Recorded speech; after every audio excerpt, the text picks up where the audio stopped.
Bom dia, Expressionauta. Tudo bom? Sou Carlos Krebs e começa agora o Duplo Expresso desta quarta-feira, 24 de abril de 2019. Este é o seu programa diário de informação, com análises políticas, comentários e entrevistas. O Duplo Expresso vai ao ar pela web, em todas as plataformas sociais, de segunda a sexta, a partir das 6 da manhã. Aos domingos, o Duplo Expresso de domingo inicia às 16 horas. Fique atento para não ser surpreendido. Tão certo quanto a exibição deste programa diariamente, será assistirmos à repetição de malabarismos jurídicos para manter preso o ex-presidente Lula. Falando da esquerda brasileira na Batalha das Ideias. Felipe, você tem algum comentário inicial sobre essa questão do julgamento do Lula e essa questão da gente ficar entretendo essas, né? Ai, vai, agora vai, não vai, vai, não vai. Bom dia, bem-vindo mais uma vez ao Duplo Expresso. Bom dia, Rômulo, bom dia, Carlos, bom dia a todos do Duplo Expresso, bom dia a todo o público do Duplo Expresso. Em relação à questão do Lula, é muito fácil, todos nós já sabemos que o Lula só sai da cadeia morto, né? Ele só sai da cadeia dentro de um saco preto, né? É duro ter que reconhecer, mas essa é a realidade. O Lula é um preso político, né? Lula não está preso por um erro judicial que pode ser corrigido. Quem prendeu o Lula sabe o que está fazendo, né? Sabe que não tem nada a ver com a lei, a prisão dele, mas tem a ver simplesmente com o exercício do poder, né? Porque Lula é a liderança consagrada da esquerda brasileira desde pelo menos a eleição de 89. Né? De 89, Lula é a liderança inconteste da esquerda, com todo o merecimento, né? Porque isso não foi obra do acaso, isso foi fruto de um trabalho político longo que deu esse fruto, né? E foi presidente 2 vezes, elegeu sucessora do PT 2 vezes, né? Um fenômeno marcante na história política do Brasil, um partido ser democraticamente eleito 4 vezes seguida. Isso é um fenômeno, de fato, né? Independente do conteúdo disso, dos desdobramentos que os 2 últimos governos do PT particularmente tiveram, mas é preciso reconhecer que é um fenômeno político, né? E que chega à sua derrocada, né? Novamente na história através de um golpe, através da violação do Estado de Direito e através do exercício ilegítimo da força e do poder. Mas se a gente ficar lamentando o uso ilegítimo da força e do poder, vamos lamentar a história inteira. Vamos abrir um livro de história e vamos ficar chorando o tempo todo, porque já aconteceu coisa muito pior, né, na história. Né? A gente não está particularmente no pior momento delas. Né? E essa questão, eu concordo integralmente com o texto que você leu, né? Não acho que se deva deixar Lula de lado de forma alguma, porque essa injustiça precisa ficar patente, precisa ser explicitada para a população, independente da população gostar ou não. Tem muita gente que fala assim, mas o Lula livre não ganha eleição. Falar da injustiça da prisão do Lula não ganha eleição. Mas a questão não é ganhar a eleição. A questão, quer dizer, não é só ganhar a eleição, né? Também é ganhar a eleição, obviamente, né? Mas é principalmente disputar o senso comum da sociedade, disputar valores, disputar crenças, disputar projetos, né? Para que os interesses possam se formar e esses interesses conjugados esses interesses, né, com uma base ideal, né, ideal que eu digo no sentido das ideias, né, porque interesse por si só não faz nada. Você ter um interesse em si só não quer dizer nada. Para você ter um interesse, você primeiro precisa comunicar esse interesse, expressar esse interesse, fazer o seu interesse pessoal parecer legítimo e crível para o resto das pessoas, para as demais pessoas. Isso só se faz com ideias. Ideias, por si só, também não levam a lugar nenhum. Né?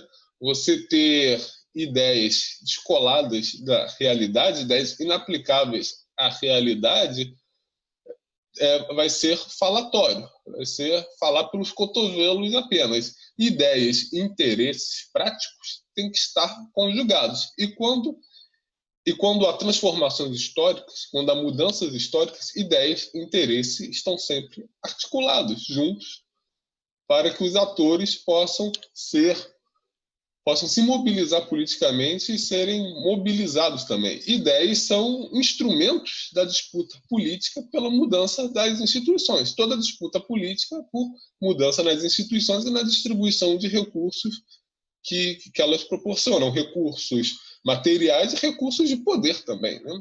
Recursos materiais e imateriais, né? E para isso você tem que ter ideias e interesse. Então, você falar de Lula livre, você defender que o Lula é um preso político, está preso injustamente para viabilizar um projeto de desmonte da nação e de desmanche do Estado, né? As duas coisas juntas, desmonte do país e desmanche do Estado, né? É você disputar, né, uma narrativa, um senso comum. A direita fez isso pelas costas da esquerda esse tempo todo do governo do PT.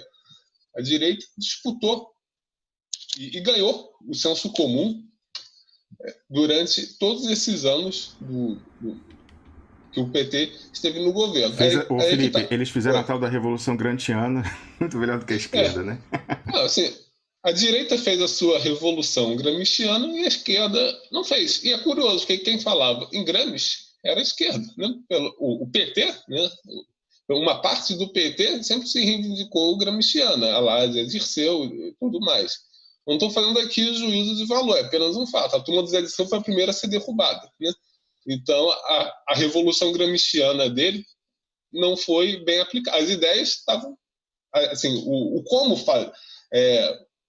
Onde chegar, eles sabiam bem onde chegar, os métodos para isso, mas na hora de fazer, não conseguiram. Sem fazer juízo de valor, né? O Haddad, por exemplo, que sempre foi muito mais habermasiano que gramsciano, né? O Haddad conseguiu ser um pouco mais maquiavélico que o Zé Dirceu, né? Tanto que o Haddad está aí na liderança e o Zé Dirceu não. Não estou fazendo juízo, eu pessoalmente prefiro o Zé Dirceu ao Haddad, em termos de conteúdo político, né? Mas, objetivamente, a verdade é essa, que é coisa mais descafeinada que Habermas, né?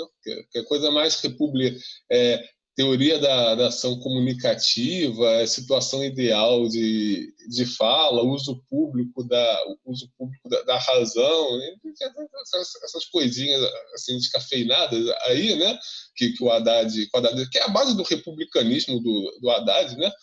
Na prática, a teoria habermasiana da comunicação vamos botar petistas, bolsonaristas e lavajatistas para conversar, que todo mundo vai chegar a um ponto comum ali, né?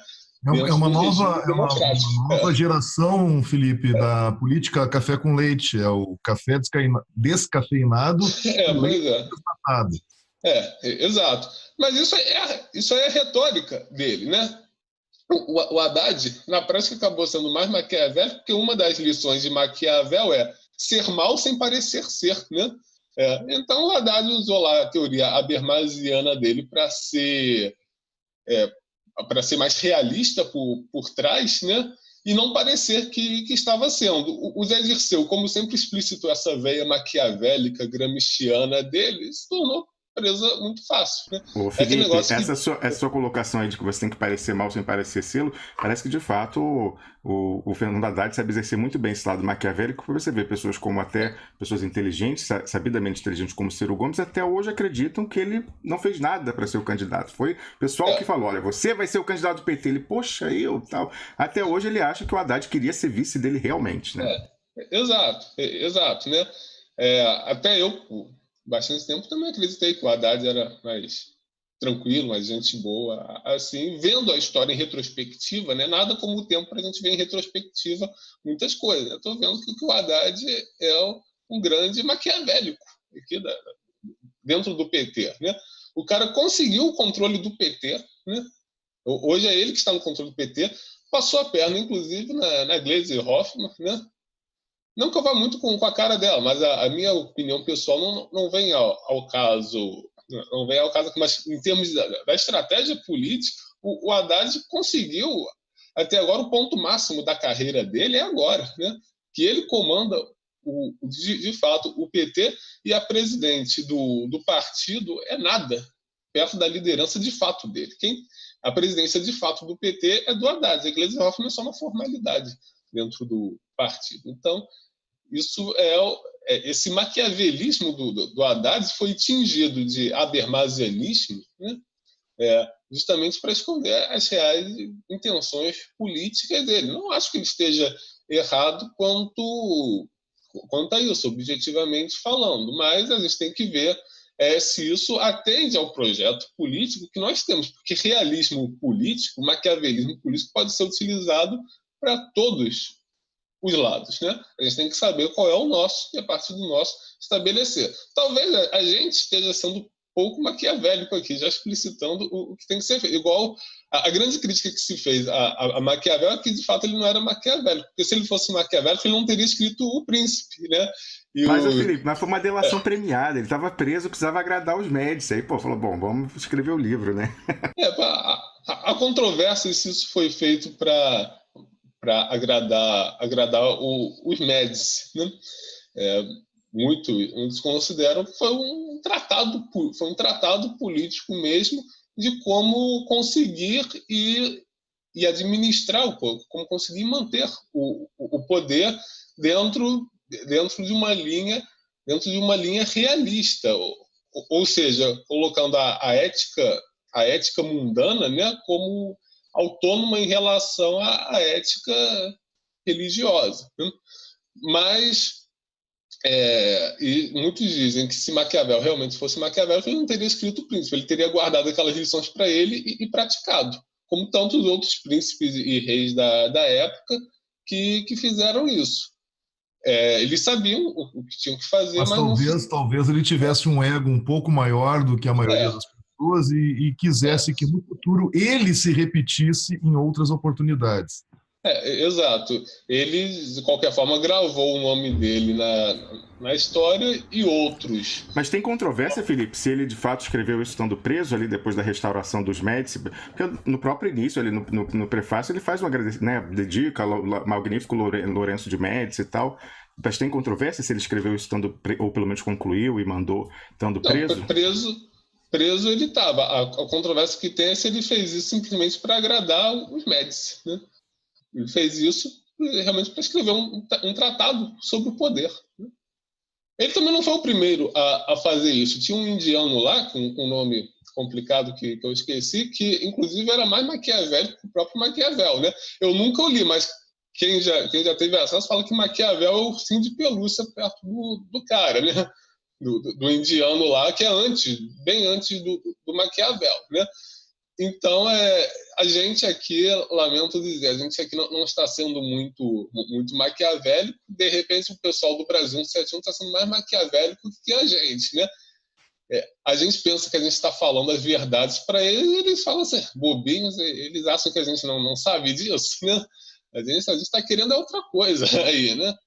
Quem sabe não seja isso. Mas aí, né, que a discussão acabou tomando um outro rumo, né?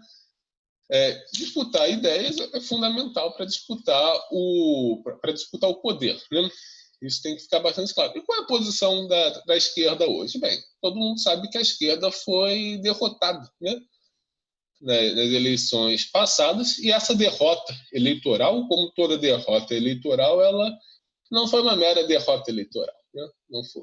As pessoas não foram às urnas ali e votaram no Bolsonaro e deram ao PSL a segunda maior bancada eleita do Congresso por nada. Isso não veio do nada. Isso foi fruto de um trabalho gramsciano da direita, né, que aconteceu pelas costas do PT e da esquerda como um todo, liderado pelo PT. Esses 14 anos de governo, 13, 14 anos de governo do PT, e aí vem um erro crasso do PT, né, e da esquerda. Não falo do PT como liderança de um bloco de centro-esquerda, mas tinha outros, PCdoB, PDT, PSB, todos esses estavam ali. O pessoal não conta, né? Não vou contar aqui, né? E aí vem um erro clássico da esquerda, que não é teoricamente sustentável nem em Marx, né, que é um excesso de materialismo, né? A esquerda é materialista, né? em termos da sua concepção de mundo, né? Não é só no Brasil. Em grande parte do mundo ocidental, ela é materialista vulgar, né? Não é nem materialista dialética, não tem dialética nenhuma nesse materialismo. É um materialismo bruto e duro. É assim, se o estômago está feliz, a cabeça também está. O estômago manda no cérebro, né? Essa tônica da esquerda não é só aqui no Brasil, né? Em grande parte do mundo. A esquerda venezuelana, por não ser materialista assim, até por ter uma forte herança do Bolívar, que sabia que não era de esquerda, e sabia a função das ideias, dos valores e das crenças nas disputas políticas, a esquerda venezuelana conseguiu montar uma estrutura de poder muito mais sólida, porque é enraizada nas crenças e nos valores da sociedade, né? Isso não foi feito aqui no Brasil, assim como não foi feito nos Estados Unidos, não foi feito na Inglaterra, não foi feito na França, muito pouco foi feito na Escandinávia, não foi feito na Alemanha, não foi feito na Itália, não foi feito na Espanha e em Portugal, sei que lá chegou a ter alguma coisa digna de ser chamada de esquerda, né, no período pós-ditatorial deles, enfim. O senso comum da esquerda é que o estômago manda no cérebro. Aí a esquerda não entende. O pobre de direita, né, a esquerda não entende o pobre de direita. Ela acha, isso não entra no universo cognitivo da esquerda, que uma pessoa pobre possa ser conservadora, reacionária, elitista, né? Por que não?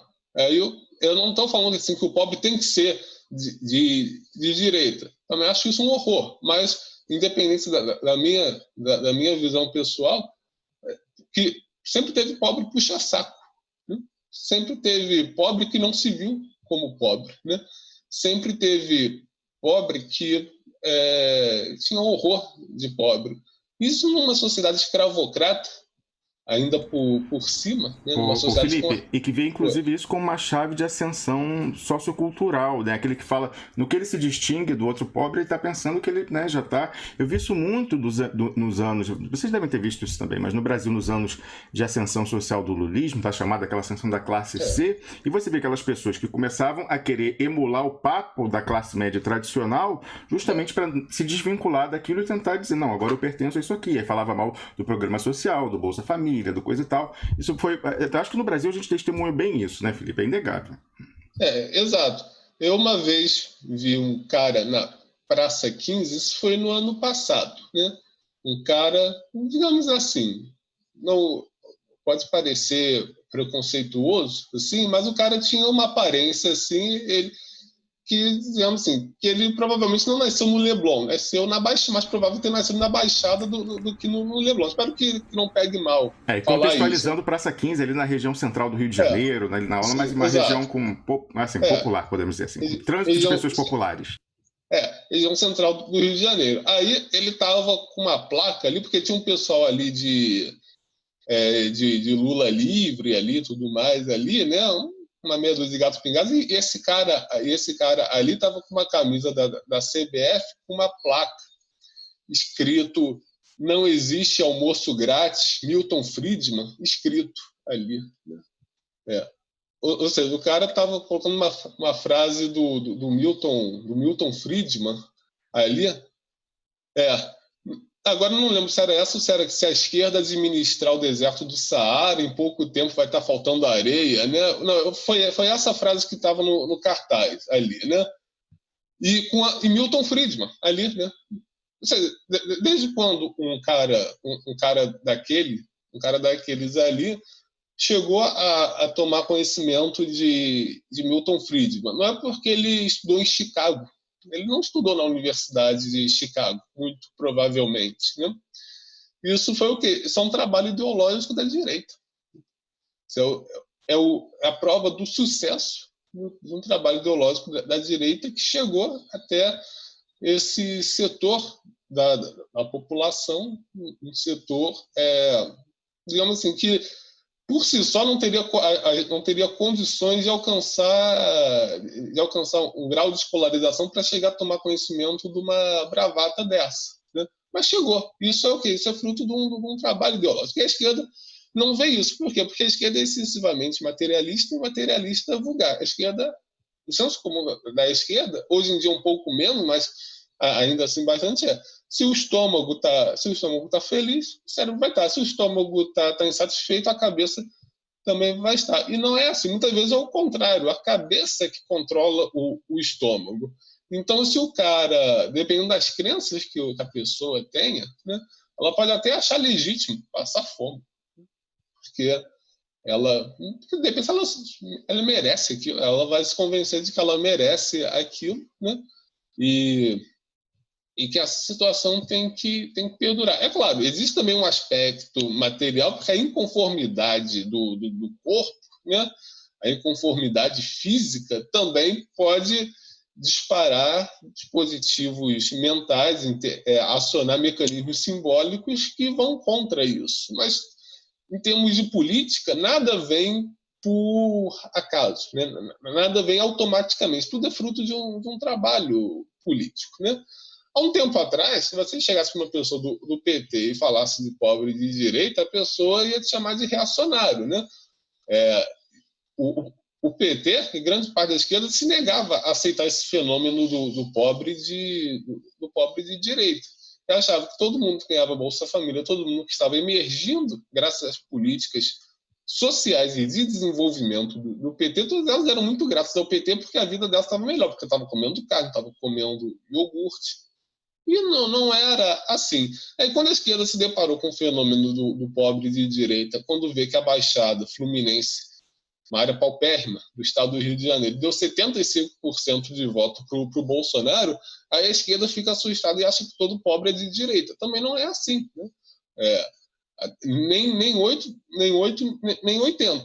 Agora, existe uma hegemonia ideológica da direita muito clara, que não vai ser revertida a curto prazo. Aí a esquerda fica com a ilusão de que todo eleitor bolsonarista já está arrependido. Não está arrependido, né? Pode estar perplexo e consternado, mas arrependimento nunca vai vir.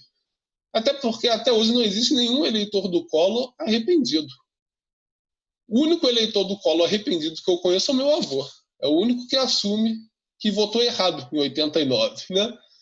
Que poderia ter votado diferente, embora ele gostaria de ter votado no Afif, provavelmente, né? E o meu avô sempre foi pobre, trabalhava numa gráfica no subúrbio do Rio de Janeiro. Meu avô sempre foi o que a esquerda chamaria hoje de pobre de direita. Nunca votou em Brizola, nunca votou, sempre detestou Brizola ali. Então, isso sempre existiu, né?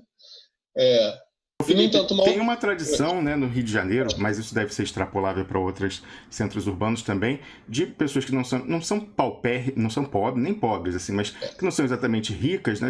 O lacerdismo era muito forte ali na zona norte do Rio, que não é exatamente a área mais rica da cidade, onde o César Maia, por exemplo, vai ter uma base boa de votação na Grande Tijuca e tal. Então, isso é muito comum, aquelas pessoas que na base da Sandra Cavalcante e tal, um udenismo, assim, de classe média ou média baixa, bem forte no Rio de Janeiro, que deve ser extrapolável para outras realidades também, né?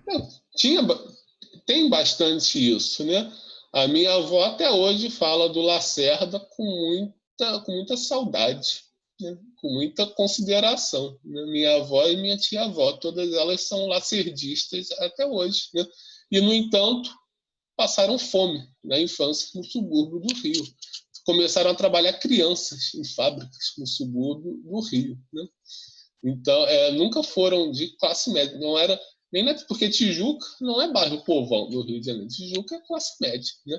Talvez uma classe média baixa no Andaraí, Vila Isabel, mas ainda assim uma classe média baixa gourmetizada. Né? Não é uma classe média baixa em Ramos, Olaria, Pavuna, Costa Barros, né?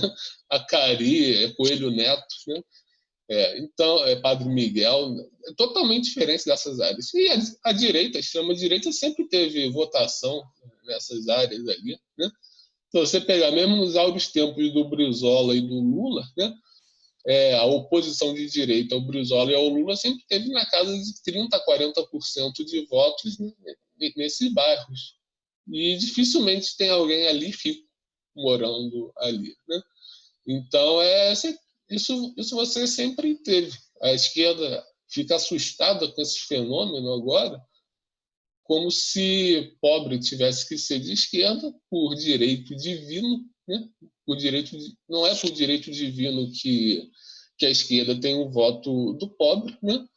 Assim como também não é por direito divino que o rico vota na direita. Você pode ter um rico com voto mais progressista. Basta ver que Laranjeiras, que não é um bairro de ricos, mas é um bairro de classe média alta, classe média média, Laranjeiras foi o único bairro do Rio de Janeiro que deu vitória ao Haddad no segundo turno. Os bairros Guadalupe deu 70% para o Bolsonaro e Laranjeiras deu 52%, 53% para o Haddad. Então, as coisas não são automáticas. Também, não é mera coincidência, é a zona eleitoral que costuma dar vitória ao PSOL sempre, né? Assim, vota bastante ali. Exato, costuma dar vitória ao PSOL. Laranjeiras, ali é o Machado. Laranjeiras, Cosme Velho, ali é o reduto eleitoral do PSOL, mas, curiosamente, desde 2006, 2010, 2014, o PSDB ganhava ali com uma margem grande. E que é onde fica, o Felipe, a famosa Praça São Salvador, né, que a gente falava aqui outro dia. Exato, a Praça São Salvador é ali, Flamengo, é por ali, é o beautiful people do Rio de Janeiro. Claro, sempre teve gente de esquerda ali, até o Brizola tinha um lema, né, que era assim, que para ganhar a eleição no Rio de Janeiro você tinha que perder de pouco na Zona Sul e ganhar de muito na Zona Oeste, na Zona Norte, né? Mas se perdia de pouco na Zona Sul, você tinha uma classe média alta ali que votava com o Brizola e depois votava com o PT, né? Então, a sociedade sempre foi heterogênea, né? E o trabalho de articulação política é justamente um trabalho de mobilização dessa heterogeneidade para que ela possa aderir a um determinado programa. Mas ela só vai aderir a um determinado programa se ela estiver convencida da legitimidade desse programa e de que esse programa vai atender os interesses materiais e os valores dela. E isso não se faz sem um trabalho de base de cunho ideológico, né? Não estou falando que não é doutrinação no sentido vulgar, é a divulgação de ideias, né? Trabalho político, utilizar as ideias como instrumento político. E, nesse sentido, a esquerda está com a faca e o queijo na mão. No momento, ainda que derrotada, né, essa derrota, para o Bolsonaro especificamente, foi bastante benfazeja à esquerda, porque o Bolsonaro é o ultraliberalismo sem máscara nenhuma. E também é um choque de realidade, né, Felipe? Porque não tem como dizer, como se dizia muitas vezes, que o eleitor quem derrotava, quem votava contra o PT era o rico, né? A gente sabe que o grosso do eleitorado do Bolsonaro era bem pobre, aquele que há muito pouco tempo atrás estava votando no Lula. Exato. No Rio, em São Paulo, particularmente, no Sudeste e Sul, o voto, e em vários lugares do Norte também, né? Por exemplo, Manaus, o Bolsonaro ganhou em Manaus. Em Belém, se eu não me engano, o Bolsonaro ganhou em Belém também, né? No Acre, que é historicamente reduto do PT, o Bolsonaro deu uma lavada, né? E isso não se explica pela barriga, né? Muita gente do PT e da esquerda achava que, com o PT saindo com o golpe contra Dilma, que com o Temer as pessoas iam sentir na barriga, iam sentir no bolso os efeitos da saída do PT. Em 2018, o PT ou a esquerda voltaria triunfante ao governo nos braços do povo. Isso se não fosse um golpe, né? Sofrimento não, mas isso é pós-golpe, Carlos. Naquele sentido, o pessoal dizia que o sofrimento ia criar consciência de classe, essa visão economicista, essa visão que despreza o simbólico. Mas mesmo que criasse, na minha opinião, mesmo que criasse essa consciência de classe, que houvesse um movimento, o golpe que foi feito não foi feito para ser dissuadido através de um movimento de classes, pelo menos não nesse primeiro momento. Mas é um materialismo histórico muito tosco, né? Assim, em que o sentido o pessoal despreza totalmente as superestruturas, lá, falando em categorias marxistas, né? Que não é nada, só o que interessa, tem comida, não tem comida, tinha mais comida na barriga antes do que agora, então ele vai votar, que realmente é uma análise política nada sofisticada, né, Felipe? Tem que voltar para o Gramsci, porque para o Gramsci a superestrutura fazia parte da infraestrutura, né? As coisas não estavam dissociadas entre si. É claro que eu não acredito também que quem deu o golpe, que os golpistas iam largar o poder só porque se criou uma mobilização social majoritária contrária a isso. Mas poderia levar a um tensionamento maior. A eleição, de fato, né? A eleição legitimou esse processo, né? O povo... 39% do eleitorado, que constituiu 57% dos votos válidos, né, legitimou esse processo. E legitimou não por burrice, necessariamente. Legitimou porque foi por causa do êxito de uma estratégia política que combinou a ideologia, né? Combinou as ideias e também o combate institucional, né? As duas coisas nunca estiveram dissociadas. Basta ver que em 2015, né, quando a direita levava lá aquele montão de classe média para a rua, né?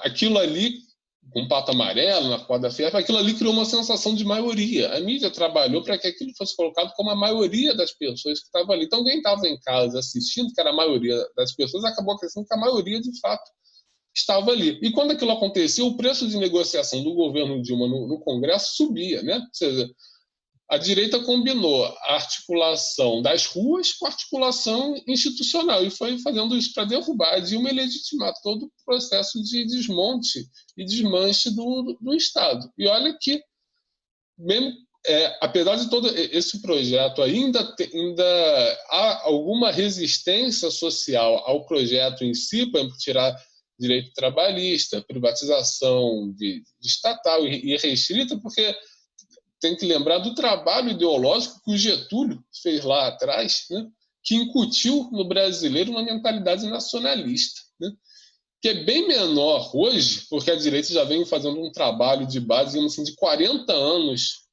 para cá, né? A gente colocar, então, desde o golpe de 64, a gente pode colocar desde aí, mas ainda assim os militares deu uma trégua. Basta ver que durante o governo Médici era distribuído nas escolas cartilhas de defesa da Petrobras, né?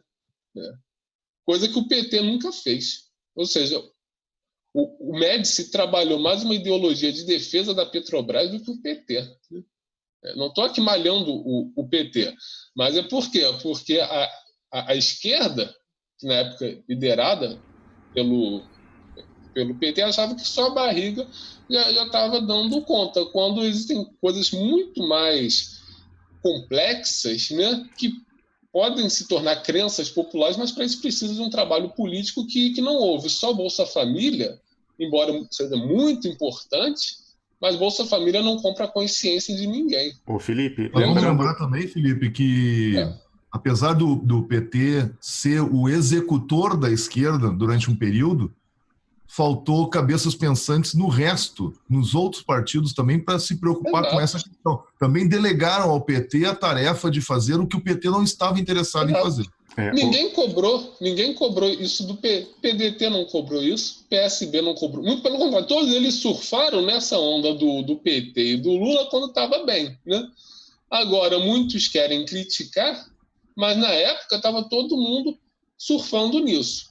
O Felipe, inclusive você falando aí do Médici, a gente precisa lembrar, que você falou que Bolsa Família não faz necessariamente consciência de classe, o próprio Lula, tem um testemunho do presidente Lula, eu acho, quando Ainda no governo, ele já estava no governo, que ele dizia que se o Médici tivesse concorrido a uma eleição direta, naquela época do Milagre, que ele ganharia com 90%. O Lula fala que na vivência pessoal dele, aquela foi a época de ascensão, que ele comprou o primeiro carro dele e tal, e mesmo assim, mesmo então tendo essa boa vontade, digamos, da sociedade, ele mesmo assim colocava a cartilha, como você está dizendo, não sabia dessa informação de defesa da Petrobras, e não é coincidência que um presidente da Petrobras, que era o Geisel, tenha sido o seu sucessor, né, o Felipe?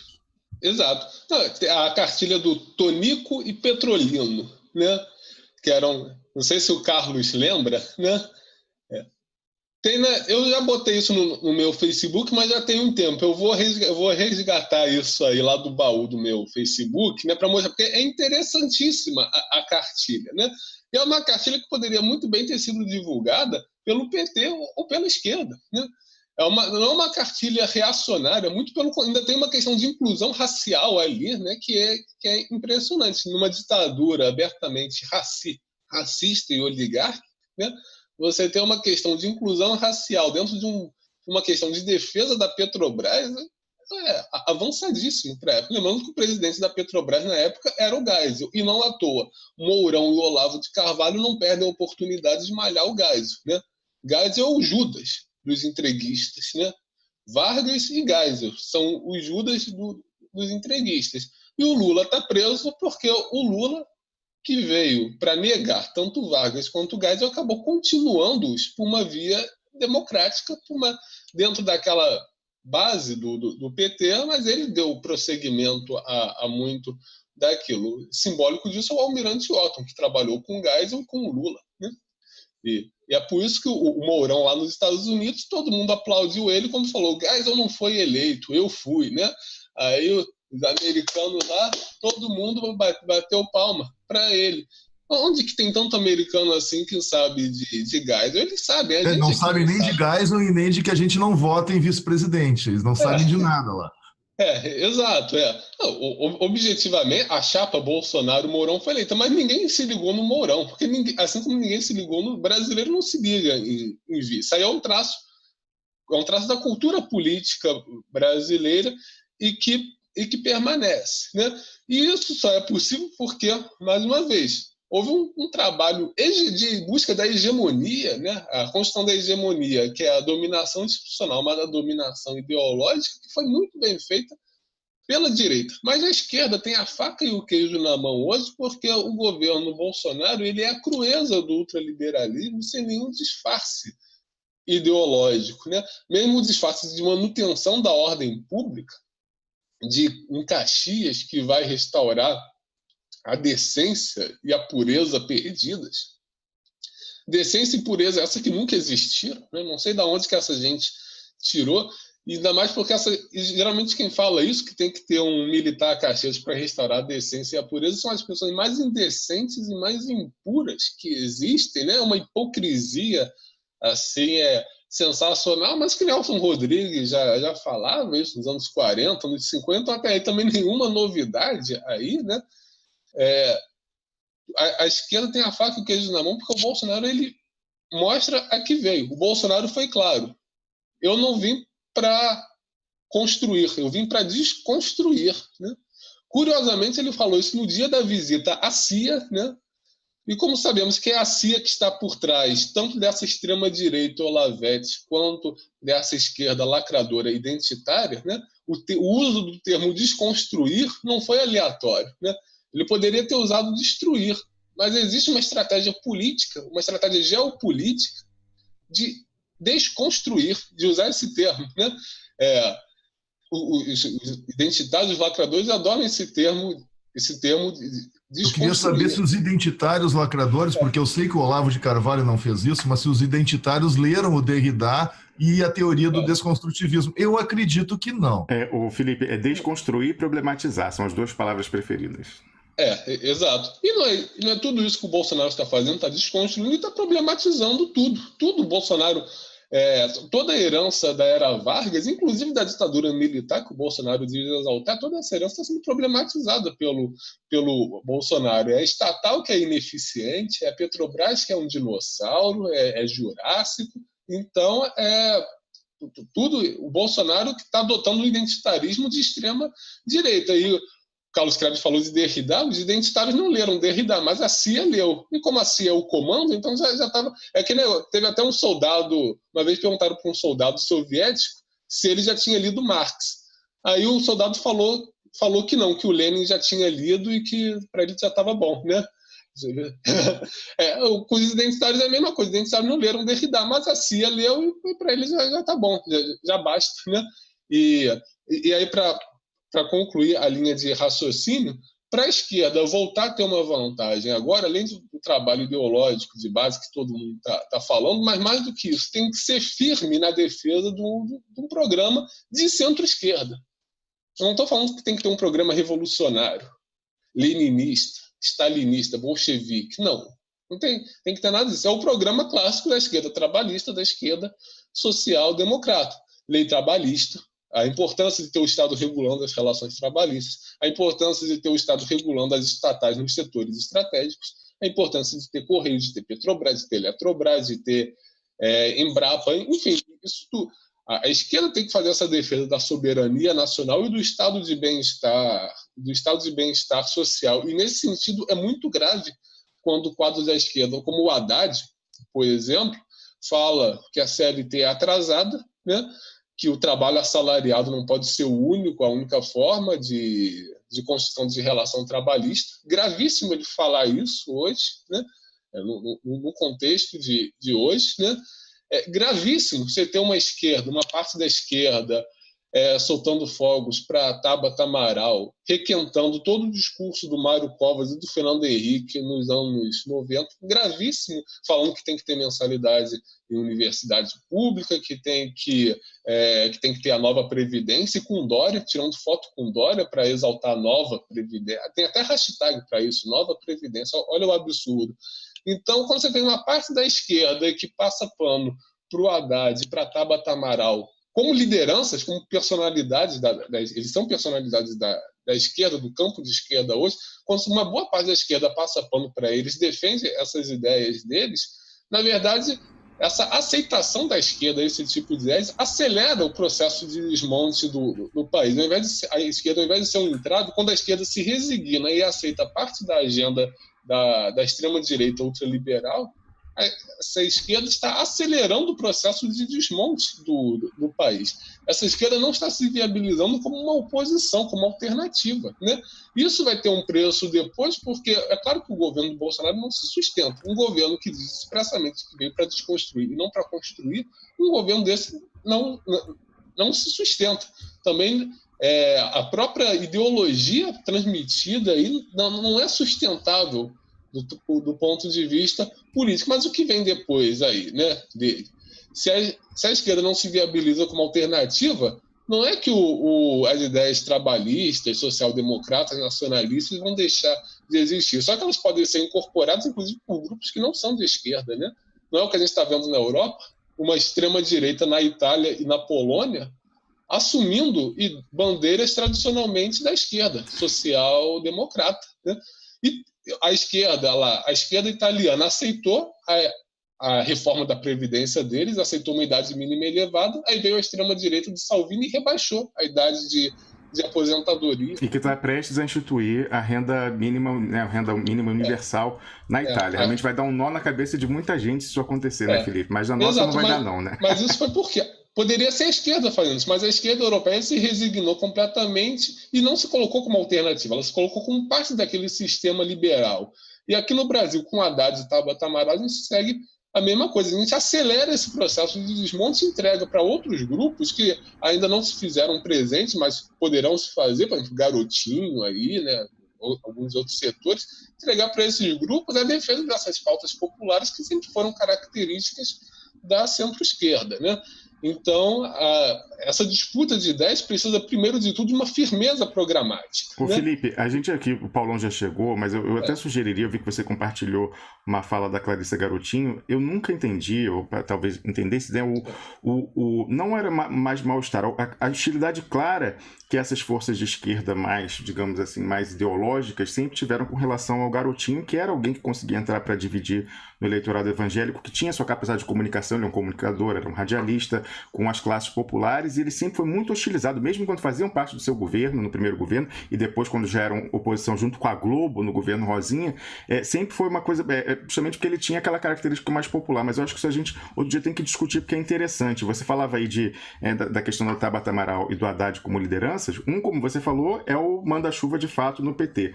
A outra é a vice-presidente do PDT em São Paulo, a Tabata Amaral, e já, não sei se você sabe disso, Felipe, uma ordem oculta, mas que é muito conhecida por todos, que não se pode ninguém mais militante, sob pena de uma sanção do PDT, criticar abertamente a Tabata Amaral. Então, de fato, é complicado isso aí. Mas conclui aí para a gente poder chamar o Paulão, Felipe. É certo. Então, nesse momento, para que a esquerda possa voltar, não agora, mas daqui a 4, 6, 8 anos, a gente sabe também como vai ficar a situação política, se vai ter autogolpe ou não vai, ainda está muito indefinido, mas de qualquer forma, para a esquerda poder se viabilizar como alternativa em algum momento não muito distante, né, a esquerda precisa ter, acima de tudo, firmeza programática na defesa das bandeiras que tradicionalmente são suas, a defesa da universidade pública gratuita de qualidade, de uma educação pública gratuita de qualidade, de estatais nos setores estratégicos, do Estado regulando as relações trabalhistas para promover o bem-estar dos trabalhadores. Nada disso pode ser negociado. E nada disso é extremismo, né? Tem até um setor, principalmente ligado ao PDT, né, que acha que tudo isso, que ser firme na defesa disso é ser extremista e polarizante. Mas quando a gente começa a achar que as bandeiras tradicionais da centro-esquerda são extremistas, então, quando se começa a achar isso, é porque já se perdeu o jogo. A batalha das ideias já está perdida. Se você concorda com a direita, se junta a ela, né? Até se você não se juntar a ela, a própria sociedade vai empurrar você para ela. Foi o que aconteceu com a Marina, né? Não foi o PT que empurrou a Marina para a direita, foi a sociedade que entendeu que a Marina era de direita. E sendo de direita, por que não o Aécio em 2014 e por que não o Bolsonaro agora em 2018? De forma que o marinismo não se constituiu. E o cirismo, se mantiver nessa linha, ele vai ser empurrado para a direita também. Não vai ser o PT que vai fazer isso, vai ser a própria sociedade. Então, para ter uma defesa firme, para se viabilizar a longo prazo, tem que ser firme na defesa de ideias e de propostas que são características da centro-esquerda. E o próprio fato da brutalidade do governo Bolsonaro dá de bandeja essa oportunidade para a esquerda. Né? É basicamente isso. Muito bem, Felipe. Muito obrigado. A gente fica aguardando a sua volta na próxima segunda-feira, né? Então, menos tempo de saudade aí para quem gosta de ouvir o Felipe Quintas como a gente aqui. Então, muito obrigado, Felipe. A gente aguarda na semana que vem. Eu que agradeço.